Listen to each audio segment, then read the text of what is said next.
Hi, I'm John Stevenson, and we're going to be looking at the books of Kings and Chronicles as we continue our Old Testament survey.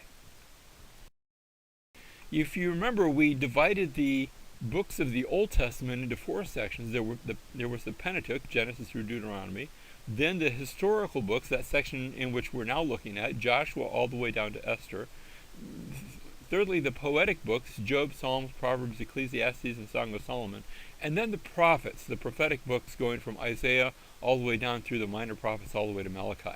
We're in the middle of the historical books, and so we pick up now with 1st and 2nd Kings and 1st and 2nd Chronicles.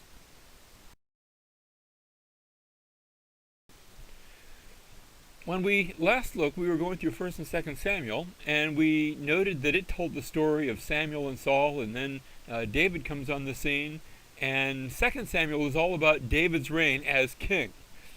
1st Kings begins with David still on the throne, but now Solomon's going to be given the kingdom, and we'll see Solomon all the way through the fall of the divided kingdom. I want to expand on that just a bit as we look at that in a bit more depth. 1 Kings chapters 1 through 11 is the united kingdom under Solomon. And Israel is united, Israel is at peace, Israel is unified. But then after the death of Solomon, the nation of Israel is going to split into two parts. We're going to have the north secede from the south, so we'll have the northern kingdom, and from this point on, only the northern kingdom will be described as Israel. The southern kingdom will be described as the kingdom of Judah. So I'm going to try to remember to speak of the northern kingdom of Israel, the southern kingdom of Judah. That's going to begin in 1 Kings chapter 12 and go all the way into 2 Kings chapter 17. And that's when the northern kingdom is taken away into captivity at the hands of the Assyrians. And from that point on, 2 Kings chapter 18 through 25, it will be the southern kingdom of Judah by itself. 1 Kings chapter 4 and verse 21, when Solomon comes to the throne, we read about how Solomon ruled over all the kingdoms from the river, and when you say the river, you're speaking of the Euphrates River, far to the north of Israel, from the river to the land of the Philistines, that area on the southeastern Mediterranean where it sort of juts in off the coast, that's the Philistia area, and to the border of Egypt. So the territory of Solomon goes all the way down to the Gulf of Aqaba, the Red Sea, and perhaps a bit more than we've shown, all the way to the border of Egypt would be close to the Nile River.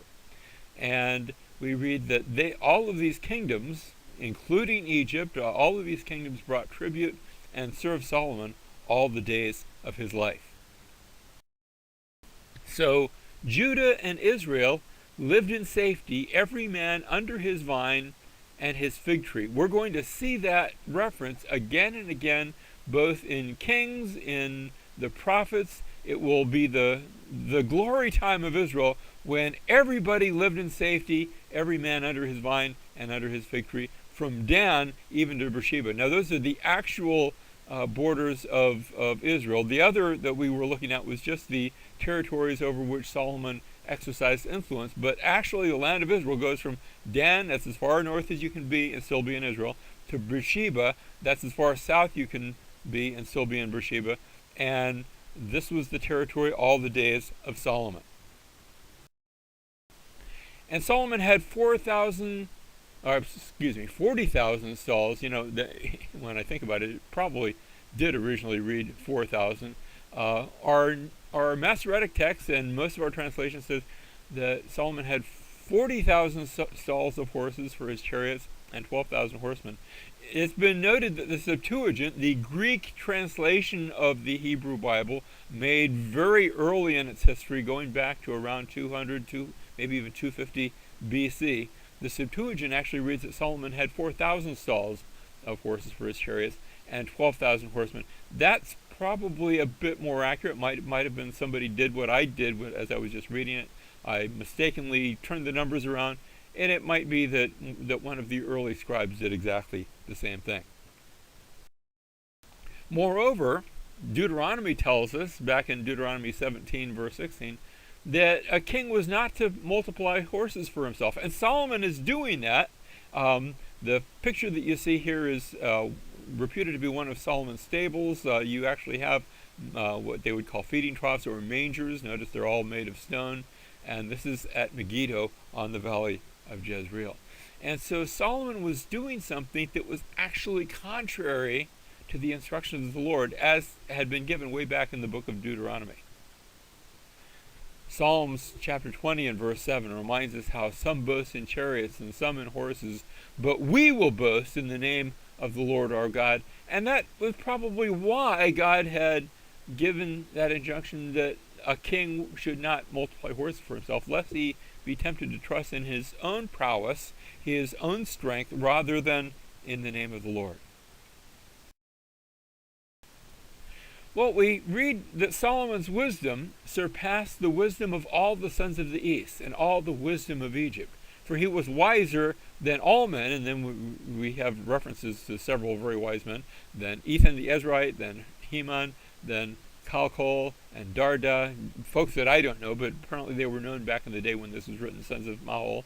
And his fame was known in all the surrounding nations. He also spoke 3,000 proverbs, and his songs were 1,005. He spoke of trees, from the cedar that is in Lebanon, even to the hyssop that grows on the wall. He spoke also of animals and birds and creeping things and fish. Solomon had vast interests and vast knowledge that spanned a wide variety of topics. Well, 1 Kings chapters 1 through 8 are the good times of Solomon. First of all, he comes to the throne. That's in chapters 1 and 2. And there is a to-do about that. It's not a simple transition. David is giving him the throne, but one of the other sons of David is plotting and trying to get his way. And then once Solomon comes to the throne, we read about his wisdom, his wealth. That's in chapters 3 and 4. And then chapters 5 through 8 are about Solomon building a house to the Lord. He builds the temple. Now it came about, 1 Kings chapter 6 verse 1, in the 480th year after the sons of Israel came out of the land of Egypt, in the 4th year of Solomon's reign over Israel, in the month of Ziv, which is in the 2nd month, that he began to build the house of the Lord. Now we backtrack this. We know about when Solomon died, and that means we can go back to roughly his 4th year. And according to Thiel is the author of the excellent book, Chronology of the Hebrew Kings. He has figured out all these numbers. I haven't tried to do that, but I think he's at least in the ballpark, if not exactly right on. He puts the beginning of Solomon's reign at 971 BC, and so we can do the math. We can go back the 480 years from the 4th year of Solomon's reign, and that takes us roughly to 1447 BC, and that is what we have used for our date for the Exodus, roughly anywhere between 1450, 1440 BC, somewhere in that area. We had the Exodus of Israel from Egypt. Then Solomon began to build the house of the Lord in Jerusalem on Mount Moriah. We've heard the name Moriah way back in Genesis chapter 22 when Abraham took his son Isaac to offer him to the Lord as the Lord had commanded. It was to the land of Moriah.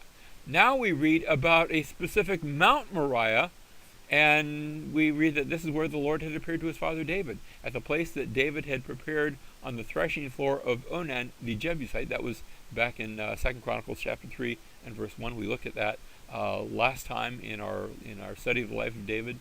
And that becomes the scene on which Solomon's going to build his temple. So you have the city of Jerusalem. Notice our artwork below, stretching along that very narrow ridge. And then where that ridge connects to the higher mountain to the north, there you see the temple. There you see the temple. It is laid out in a familiar pattern. If you had been in probably a number of different temples throughout the ancient world, you would have seen the same pattern, where there would be a porch out front and then the main hall, and then if the temple is not flat, if it's as this temple was, built on the top of a mountain, then the very innermost part as well as the highest part would likely be what we call the shrine, the most holy place, or as we say it literally in Hebrew, the Holy of Holies. Now the dimensions of the temple are exactly double that of the tabernacle, so that well, let's look down at the Holy of Holies. We see it a little bit better here. The Holy of Holies was 10 cubits by 10 cubits by 10 cubits if you were in the tabernacle. When you come to the temple, notice everything is doubled. It's 20 cubits by 20 cubits by 20 cubits. Cubit is roughly the distance from your fingertip to your elbow. We say we're going to round that off to about 30 feet for the Holy of Holies, and it's the same dimensions, tall as it is wide as it is long. It's a perfect cube. So you have the temple, and you remember that the original tabernacle had a table of showbread and then the lampstand. Now we're going to have a number of lampstands, a number of tables of showbread, still have one altar of incense, and then notice how a picture has hinted the idea of steps going up to the Holy of Holies.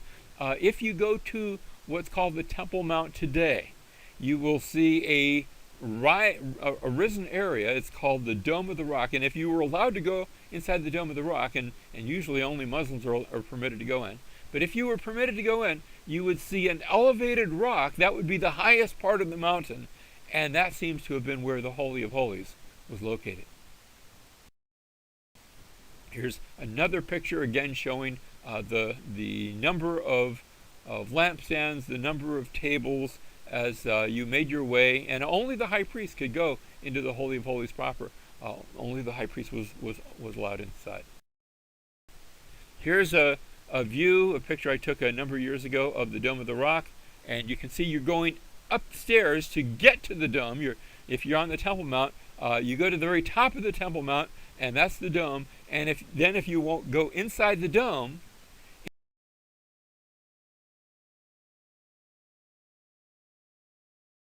and here's a picture of compliments of National Geographic magazine from quite a number of years ago.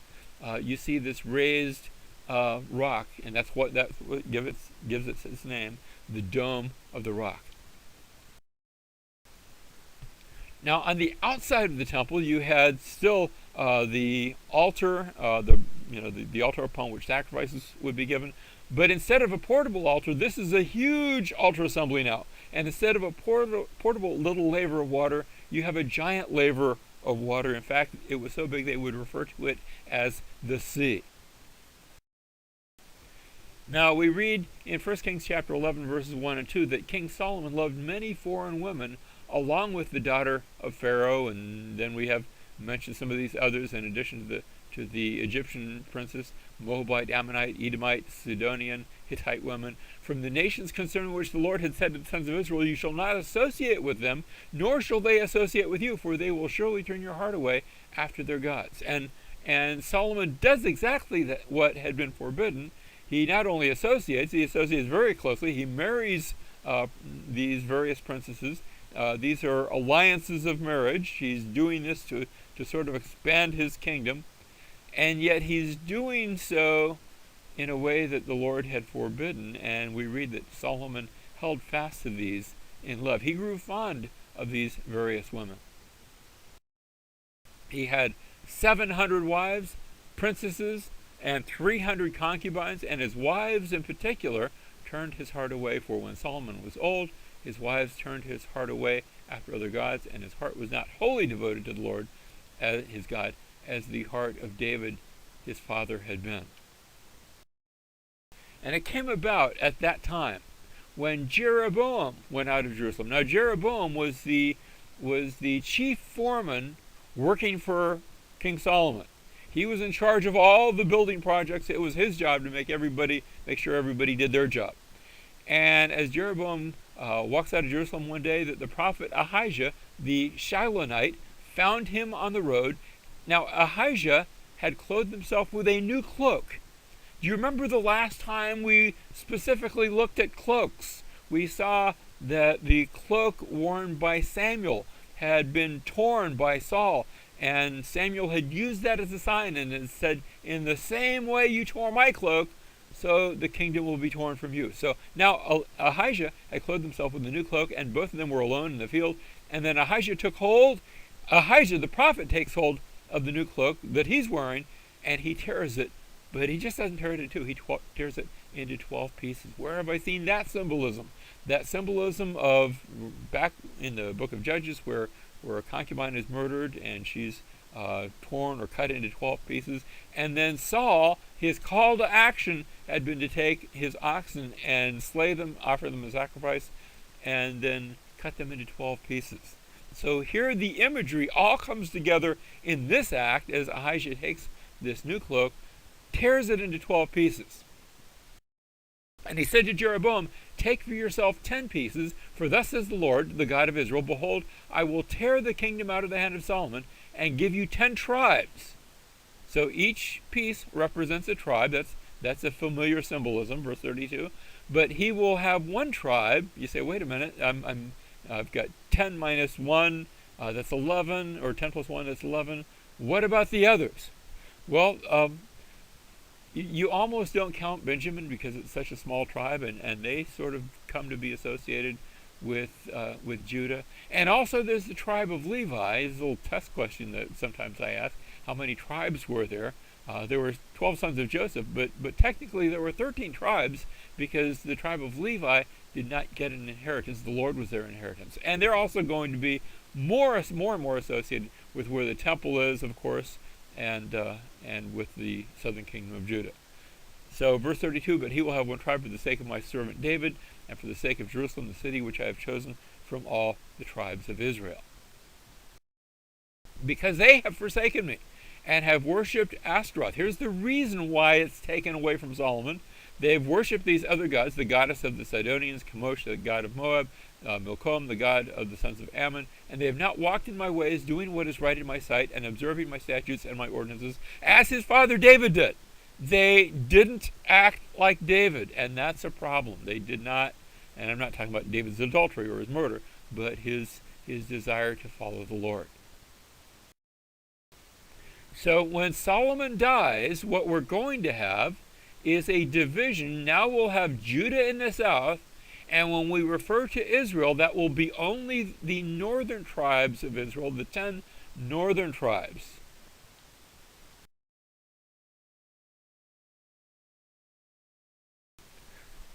Now this takes place in 1 Kings chapter 12, verse 1, where Rehoboam, the son of Solomon, after Solomon has died, then Rehoboam went to Shechem, for all Israel had come to Shechem to make him king.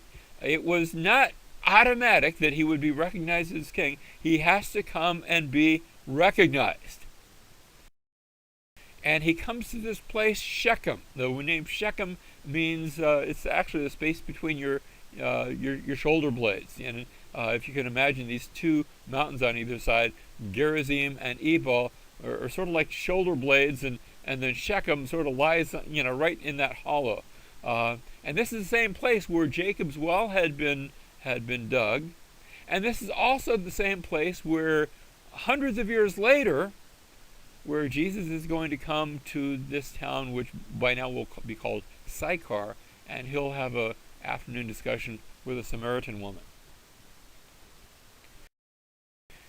So they come to Shechem, and when Jeroboam, the son of Nebat, heard of it, he was living in Egypt because he had to flee down to Egypt. He had fled from the presence of King Solomon. When word had got out about the prophecy, he had to leave town in a hurry, lest Solomon try to put him to death. Verse 3, then they sent and called him, so he comes to represent the northern tribes. And Jeroboam and all the assembly of Israel came and spoke to Rehoboam, saying, your father made our yoke hard. Now we want to make sure we distinguish between Jeroboam and Rehoboam. I know the names sound alike. Rehoboam is the son of Solomon. Jeroboam had been the chief foreman of Solomon, and now he's representing, so I think of him as a union organizer maybe. He's representing the tribes of Israel. And they say, verse 4, your father made our yoke hard. Now therefore lighten the hard service of your father and his heavy yoke, which he put on us, and we will serve you. So you have Rehoboam, Jeroboam. Rehoboam, he's the son of Solomon, heir apparent to the kingdom, but it has to be ratified.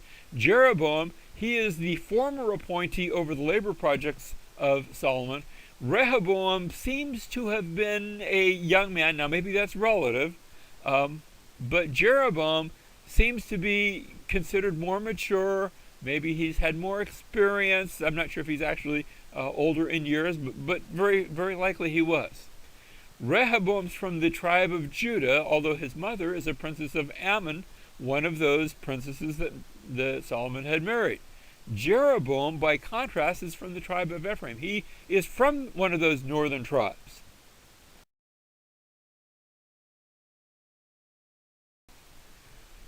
And so King Rehoboam consulted with the elders who had served his father, Solomon, while he was still alive, saying, "How do you counsel me to answer this people?"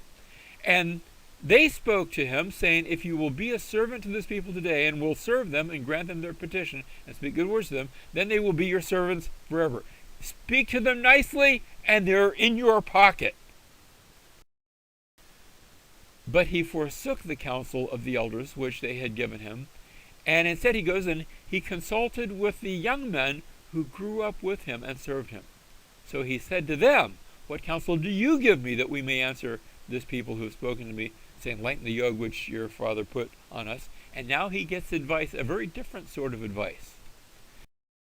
The young men who grew up with him spoke to him, saying, "Thus you shall say to this people who spoke to you, saying, 'Your fathers made our yoke heavy, now make it lighter for us.'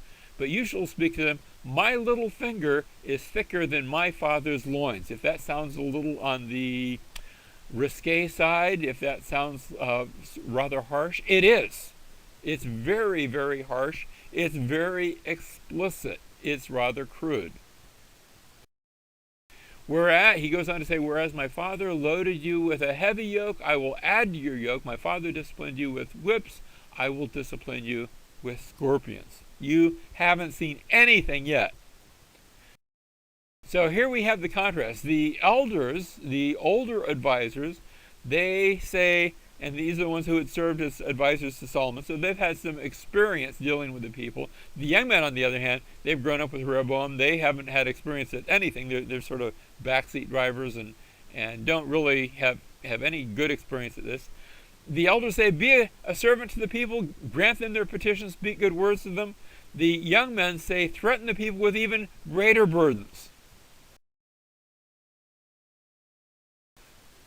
And who does he listen to? He listens to his friends. The king answered the people harshly, for he took the advice of the elders which they had given him, and he spoke to them according to the advice of the young men, saying, "My father made your yoke heavy, but I will add your yoke. My father disciplined you with whips, I will discipline you with scorpions.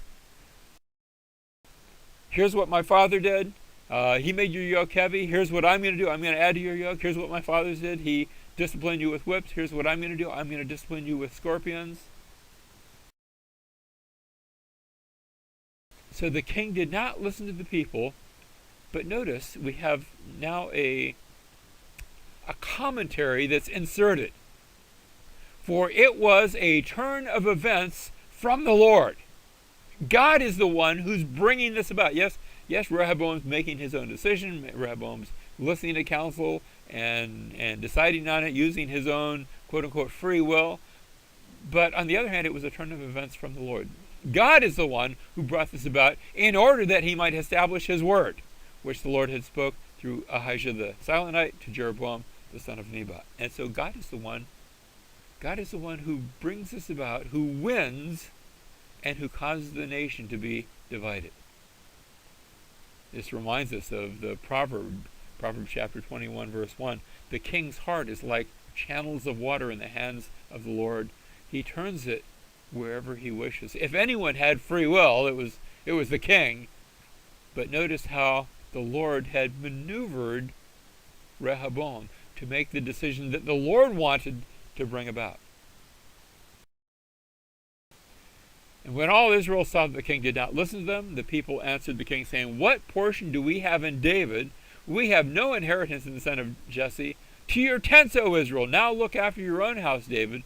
So Israel departed to their tents, but as for the sons of Israel who lived in the cities of Judah, Rehoboam reigned over them. So Rehoboam continues to reign over Judah and over that area, but he has lost the northern tribes.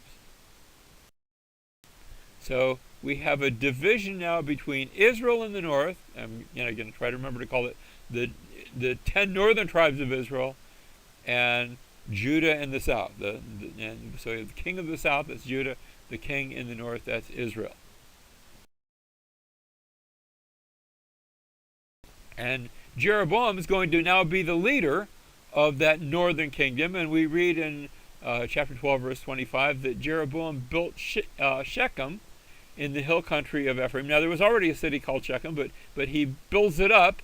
He makes it into one of his capitals, and he lived there. And he went out from there, and he builds another capital. You notice the wisdom that he's showing. I'm going to have one capital on one side of the Jordan, and just so those 2.5 tribes that are on the other side of the Jordan, on the east side of the Jordan, just so they don't feel alienated, I'll build a capital there too, and I will name it Penuel. Now, Penuel was a place that the name had been given way back in the days of Jacob, where Jacob had a wrestling match there on the Jabbok River, and had named the place Penuel, which means face of God. That he said, I've seen the face of God.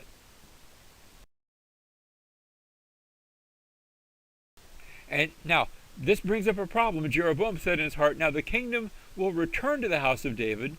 If this people go up to offer sacrifices in the house of the Lord at Jerusalem, then the heart of this people will return to their Lord, even to Rehoboam, king of Judah, and they will kill me and return to Rehoboam, king of Judah. You see, the place of worship, there's only one place of worship, and that was down in Jerusalem, and that's now become associated, it wasn't originally, but now it's become associated with Judah, and that's where Rehoboam is. And he says, and Jeroboam says, I can't have my people going down there to worship. So the king consulted and made 2 golden calves. He thinks to himself, after all, it was good enough for Aaron in the days of Moses, it's good enough for us. The king consulted, made 2 golden calves, and he said to them, it is too much for you to go up to Jerusalem. Let me give you a easier way to worship you. Behold your gods, O Israel, that brought you up from the land of Egypt. It's an old tradition. See how Aaron's sin continues to bear fruit. And he set one of them in Bethel. That's right on the border. You go as far south as you can go. Just before you get to Judah and Jerusalem is Bethel. And he puts one of these golden calves there. And he puts another one in Dan. That's actually a bit off our map, just off our map, as far north as you can go and still be in Israel. And so Bethel and Dan become the 2 places of alternate worship. And that's not a good thing. That's a bad thing, because God had said, here's how I want you to worship me. It's not to be with graven images. It's not to be with golden calves. And it is to be in one particular place. It is to be in Jerusalem. You can go today to the high place at Dan. This is a picture of that. And they have done an archaeological dig, shown the foundations. You can see where the altar would have stood, and the steps going up to the temple proper there in Dan. And this becomes a place of great sin. Now this thing became a sin, we read, for the people went to worship before the one as far as Dan, and he made houses on high places, and made priests from among all the people who were not of the sons of Levi. So he's abandoning everything that the Bible says in Leviticus, abandoning everything God had said in Exodus and in Deuteronomy. He's abandoning the law for his own purposes.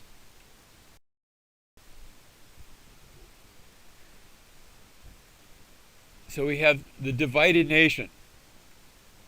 And we have the capitals at Shechem and Penuel, the places of worship at Bethel and Dan. And a bit later, it's not going to be Jeroboam that does this, but a later dynasty, we're going to have the capital moved a bit to the northwest, actually a bit further than is shown on our map, to a place called Samaria. Samaria means shamar is to guard. So it's going to be sort of the place of guarding. And it's a good place to have a capital. It sits right on the dividing road, and you can look to the west and you can see the ocean. Anybody going down the road there, and you can look to the east, and it covers sort of all the bases. But that's going to be the later capital to replace Shechem and Penuel.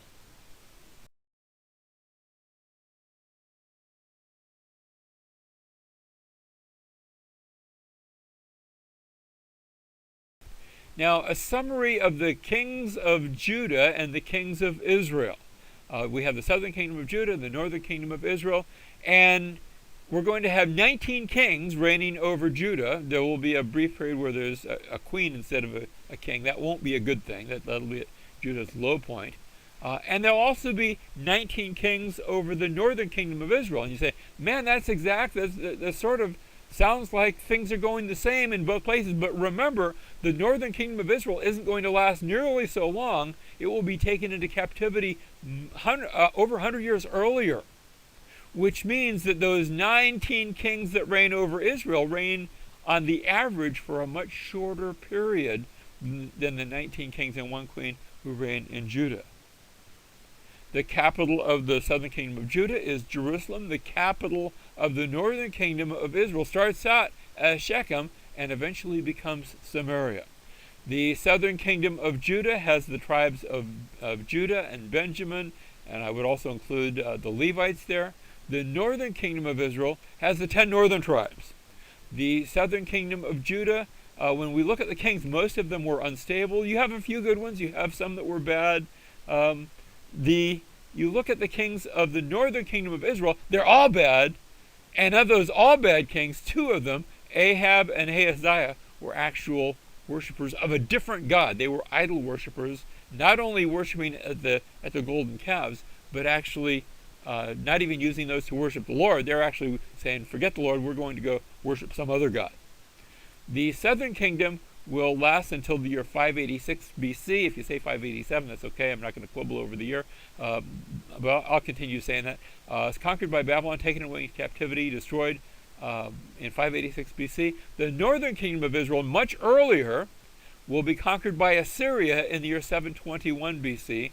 Now the southern kingdom, after it's taken away into captivity, they will eventually return to the land. The northern kingdom will see no return, not at least as a unified group of tribes. You will have a scattered remnant. You'll have people that sort of drift back into the land from representing some of those different tribes, because we talk sometimes about the lost tribes of Israel. Well, they're not really lost. They knew who they were, and so some of them came back into the land. But when they came back into the land, often they amalgamated with Judah in the south, and they just all became known as Jews.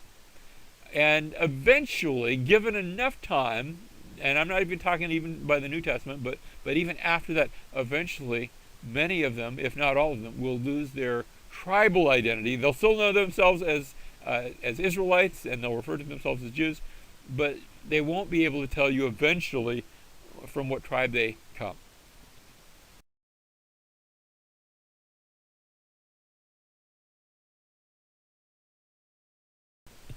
Now I'm going to jump forward a number of years, about 100 years, and we're looking at one king in Israel, Omri. He doesn't get a lot of pages in the Bible, although history tells us a bit more about him.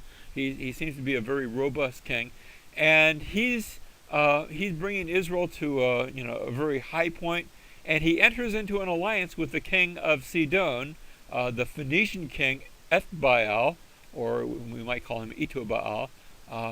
And it's a marital alliance in which Omri has his son Ahab marry the daughter of Ethbaal, and her name is Jezebel. And we're going to see her play a prominent role in the last part of 1 Kings, early part of 2 Kings, because a prophet comes upon the scene, and his name is Elijah. Now Elijah the Tishbite, who was of the settlers of Gilead, remember Gilead's always on the east side of the Jordan, said to Ahab, as the Lord the God of Israel lives, before whom I stand, surely there will be neither dew nor rain these years except by my word. And for 3 years it doesn't rain. Now if it doesn't rain in Egypt, that's not a big deal, because it rains way 4,000 miles south of Egypt, down in the mountains around Lake Victoria. It rains there, and the water comes up the Nile and waters the land of Egypt. But if it doesn't rain in Israel, Israel doesn't have that kind of big major river. And if it doesn't rain in Israel, everything dies. And for 3.5 years, everything died. This is the judgment of God upon the land. And then at the end of that time, Elijah, and he's had some travels, trying to escape King Ahab, but he issues a challenge to have King Ahab meet him on Mount Carmel, and they are going to have a battle of the gods. It will be Yahweh versus Baal. Baal is the Phoenician god, that's what they call him. And so Ahab's God against Elijah's God.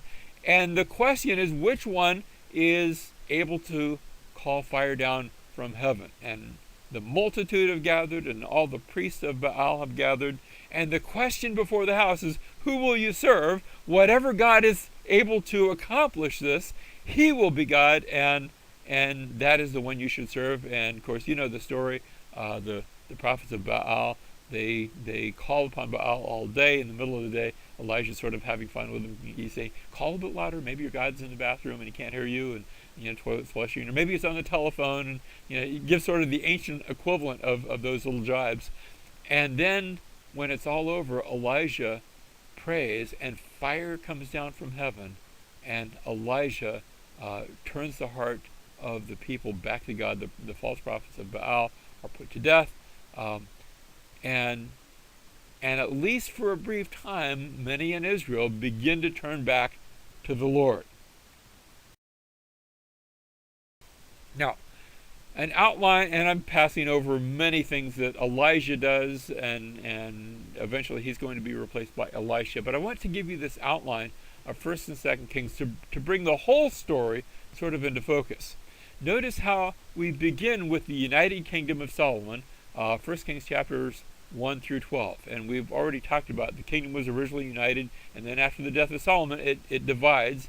And that takes place in chapter 13. And 1 Kings chapter 13 through 16 are wars of Judah and Israel. Now, they're not initially fighting each other, although they're about to, but the Lord says, no, don't go fighting each other. And so they say, okay, we won't, at least not right now.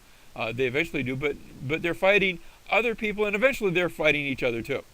And then we just mentioned the coming of Elijah, and the ministry of Elijah starts in 1 Kings chapter 17, and it takes us all the way to 2 Kings. I want you to see that 1st and 2nd Kings are not two separate and distinct books totally divorced from each other. The division between the two is one out of convenience for us, and maybe even some early manuscripts. I'm not sure if that took place or not. But it's one united writing. And so we have the ministry of Elijah all the way to 2 Kings chapter 1. And then in 2 Kings chapter 2, Elijah is at the end of his ministry, but instead of dying, he's going to be caught up to heaven while he's alive. And he passes the prophetic mantle from himself to his servant Elisha. And Elisha prays and says, can I have your inheritance? Not your financial inheritance, but can I have your spiritual inheritance? And Elijah says, well, that's not really mine to give. But if you see me when I leave, when I'm caught up, then you will receive a double portion of my spirit. And Elisha sees that.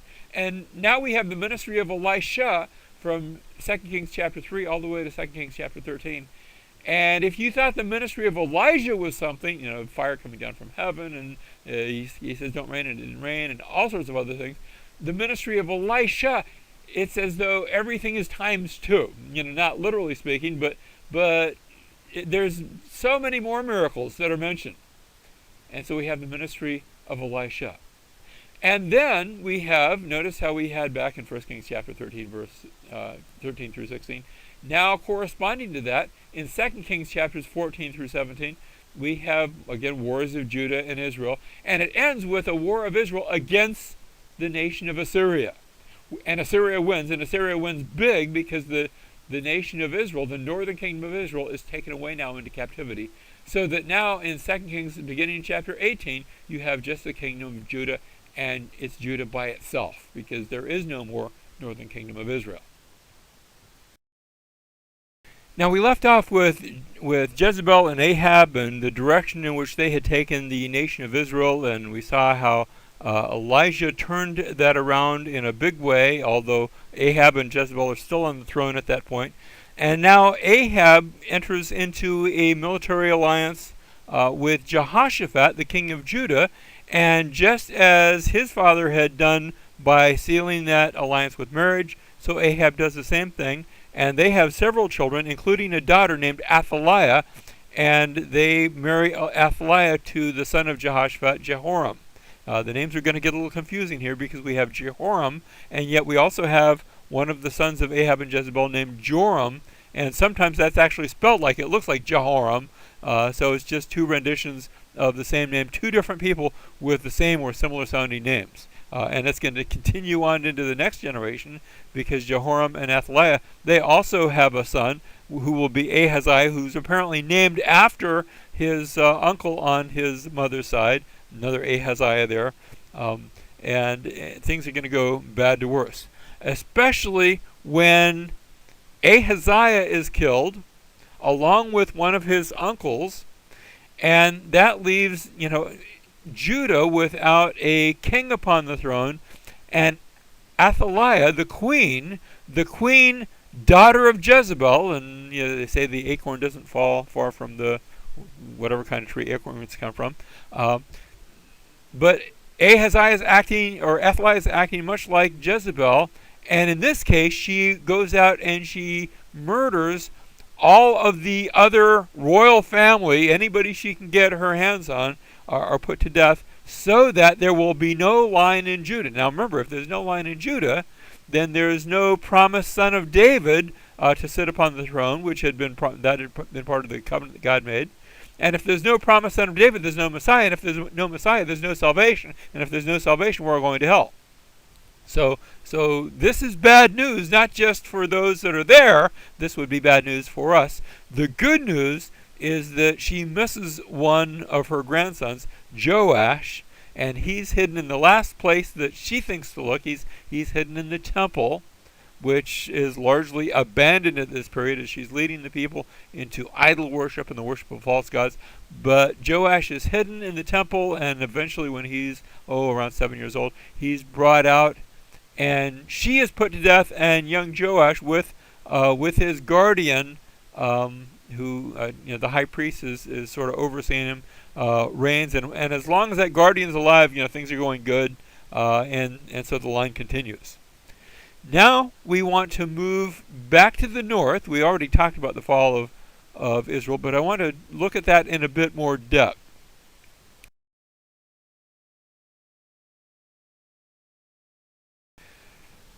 Notice the map that it speaks about Jonah's world, and of course we have Jerusalem because I'm not sure actually where Jonah was setting his roots, but he seems to be a prophet. I'm not sure if he's in the north or the south. He's eventually going to be a prophet to Nineveh, and he's told to go to the city of Nineveh and proclaim to them that they have 40 days left, and then they're going to be destroyed. And Nineveh is the capital of the Assyrian Empire. Now, to understand what that meant to Jonah and why he wants to run in the other direction, the Assyrians were known for their terror tactics. Even the Bible talks about them putting fish hooks through the nose of their victims, blinding the eyes of their victims. Their own wall paintings brag about how they would have games taking their victims and skinning them alive, seeing who could get the most skin off, and tearing out beards and teeth and tongues and all sorts of things like that. The Assyrians seem to have invented a form of crucifixion, which is sort of crucifixion plus impaling plus whatever all other bad things they can do. Notice in this wall painting you have some of the heads of their victims are piled up on the ground around them. And then another painting shows them cutting off the arms and legs and then adorning a city wall with the heads of their victims. It's no small wonder that Jonah wants to run the other way, and this is the kingdom that comes against the northern kingdom, so that in the year 721 BC, the northern kingdom of Israel falls, and Samaria falls. Today you go to Samaria, and there's just farmland. There's not even ruins to speak of. It's been converted into rural farmland.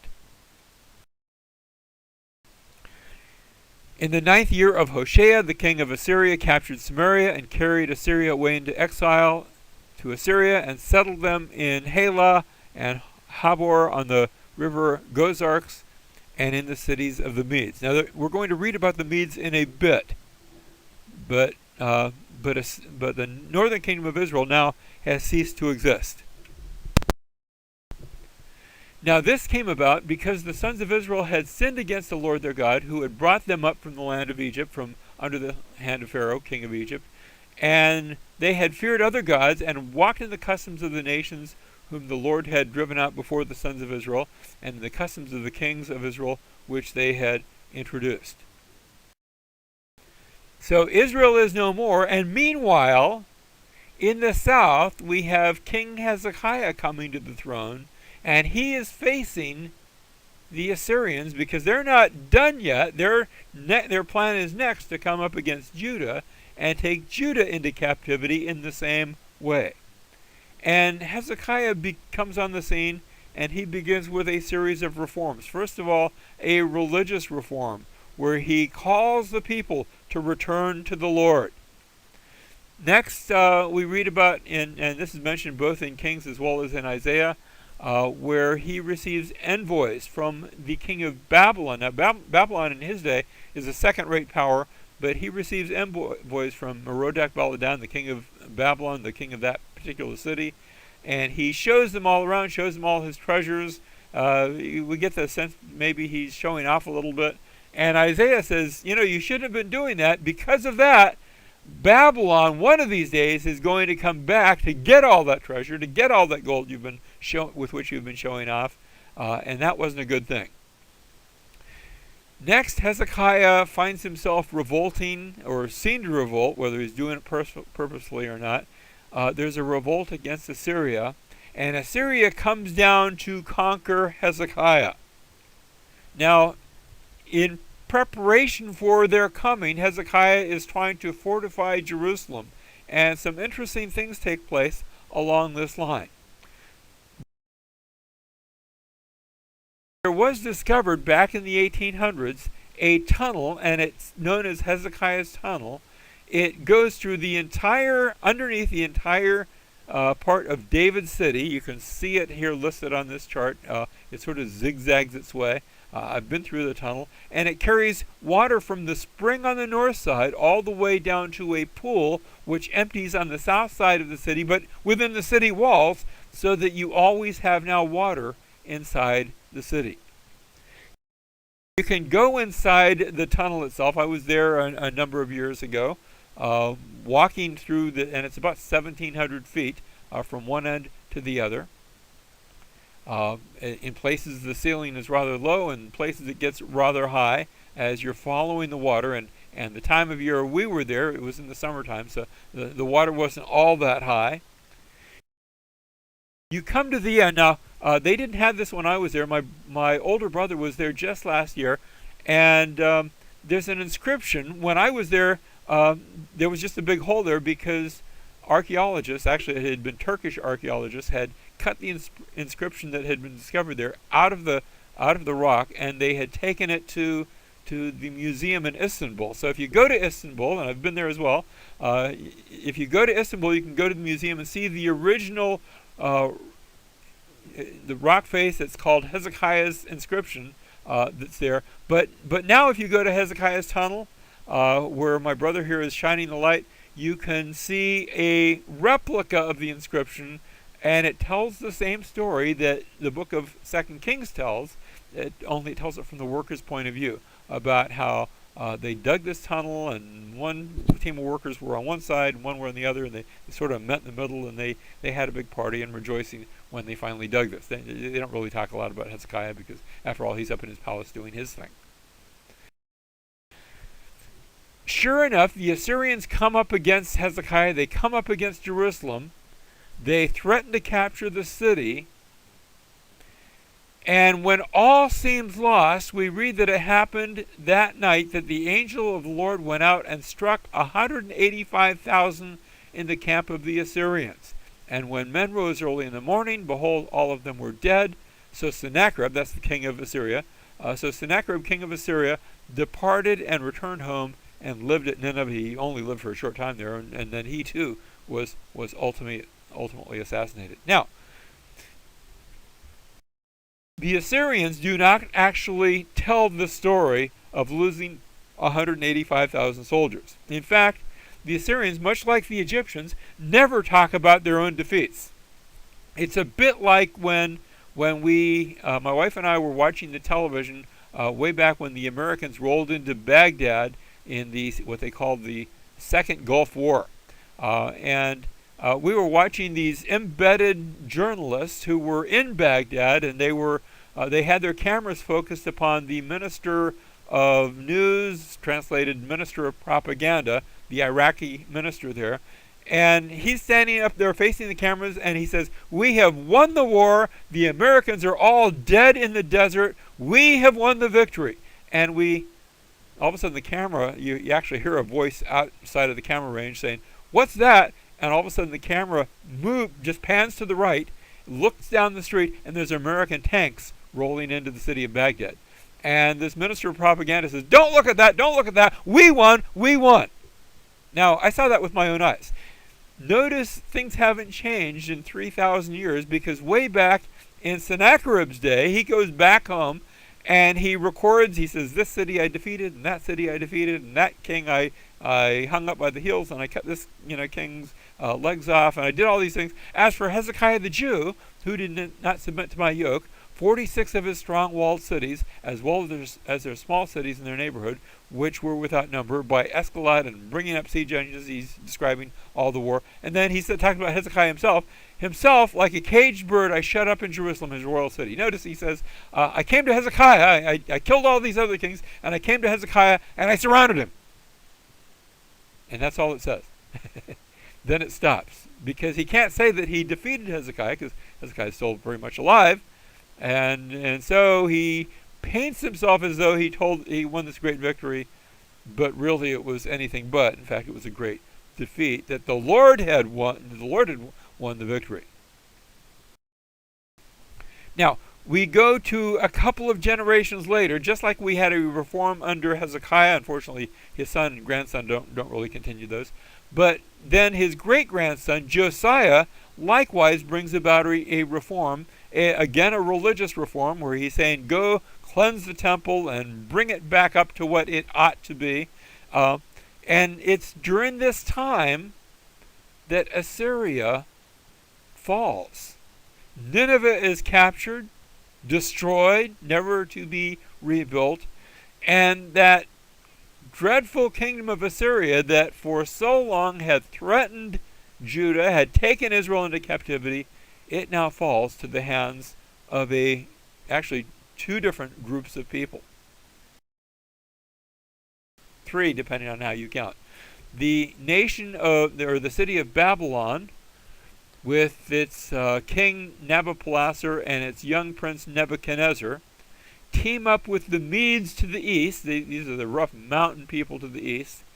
And probably not as part of the teamwork, but they just happen to be attacking too around that time, the Scythians to the north. These are all attacking Assyria, nibbling away. And finally, in the year 612 BC, Nineveh falls. The remnants of what's left of the Assyrians go running off to Carchemish, and now there is a power vacuum. The question is, who's going to be the new superpower? And meanwhile, there's a king far to the west, in fact, even to the west of Egypt, and his name is Pharaoh Necho, and he decides, I'm going to be the new superpower, and he's going to march all the way up to Carchemish to meet, the Medes are sort of out of it by now, they've gone back home, taken what loot they wanted, but to meet King Nebuchadnezzar from Babylon. And they're fighting for the possession of that part of the world, actually the known world. Winner take all. But notice King Necho, in order to get to Carchemish, he has to pass through Judah and Israel, and in particular, he has to pass through that city that guards the passes, that city of Megiddo.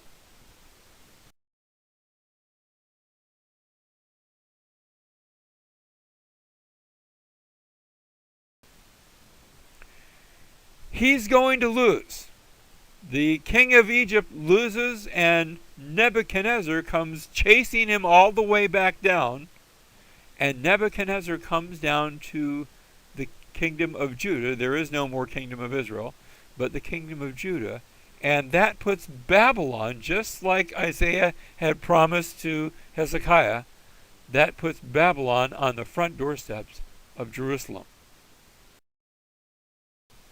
There are now going to be 3 deportations. The first one takes place in 605 BC as Nebuchadnezzar comes up against the city of Jerusalem, and he wins the battle, and he takes hostages from among the nobility of the Jews, including Daniel and his 3 friends. You know them as Shadrach, Meshach, and Abednego by their Babylonian names, and Daniel also. And they're taken away as hostages. Now, we don't want to think of them as hostages like sitting in a prison cell.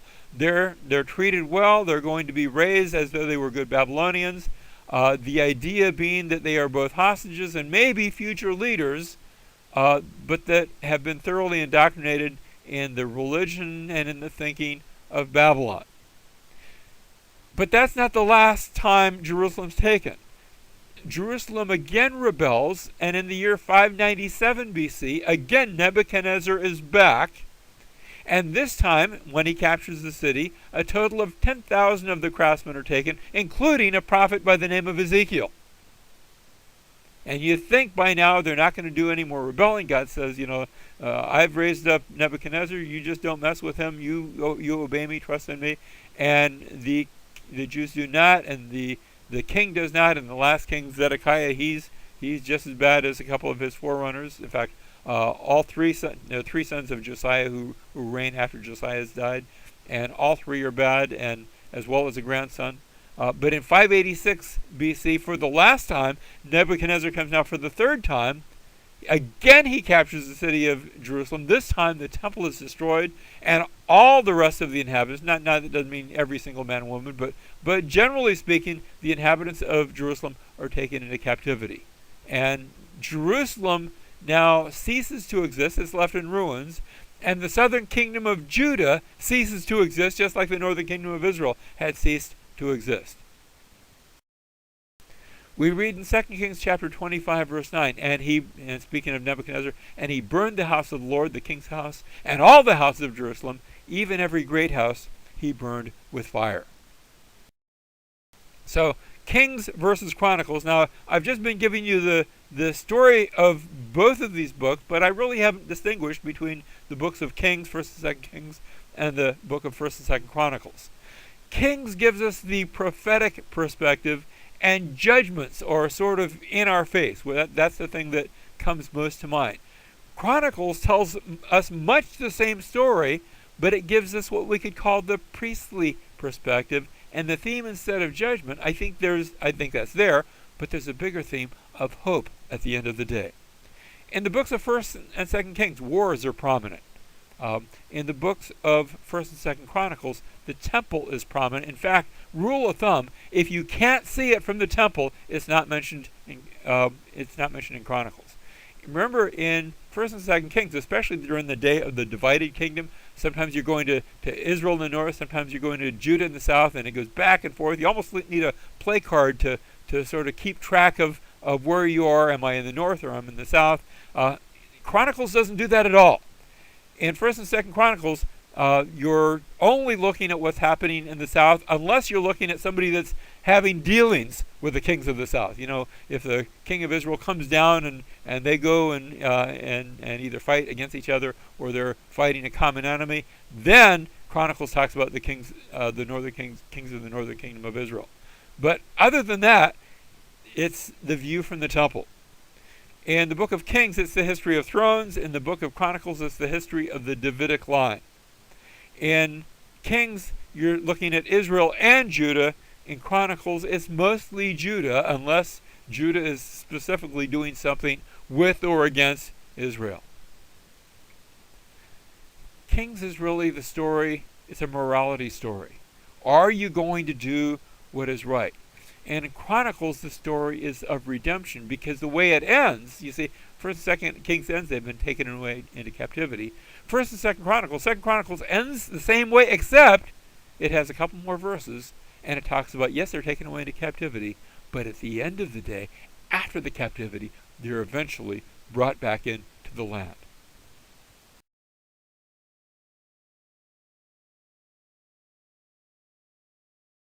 So we come to the end where Jerusalem is destroyed. We give the date of that, 586 BC.